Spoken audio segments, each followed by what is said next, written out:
Guys, tolong aminkan doa yang saya baca ni. Bismillahirrahmanirrahim. Ya Allah, ya Tuhan kami, bantulah saudara kami di Palestina tercinta, ya Allah. Bantulah saudara kami di Gaza, ya Allah. Ya Allah, ya Tuhan kami, berilah kekuatan kepada mereka, ya Allah. Berilah kesabaran, keimanan yang tinggi kepada mereka, ya Allah. Ya Allah, ya Tuhan kami, Engkaulah yang maha mengasihani, ya Allah. Engkaulah yang maha mengetahui apa yang kami tak ketahui, ya Allah. Ya Allah, ya Tuhan kami, bantulah kami, ya Allah. Bantukanlah agamamu ini, ya Allah. Bantulah Islam, ya Allah. Ya Allah, ya Tuhan kami, hancurkanlah musuh-musuhmu, ya Allah. Hancurkanlah Zionis Israel, ya Allah. Hancurkanlah mereka, ya Allah. Ya Allah, ya Tuhan kami, sesungguhnya mereka sangat kejam, ya Allah.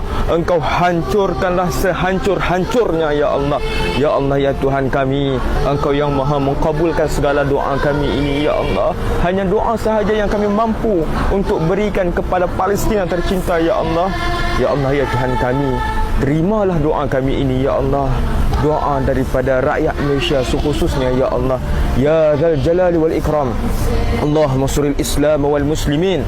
Allahumma suril mujahidi fi Palestin. Allahumma suril mujahidi fi Gaza. Allahumma suril mujahidi fi kulli makan wa fi kulli zaman. Wa sallallahu ala sayyidina Muhammad wa ala alihi wa sahbihi wa sallam.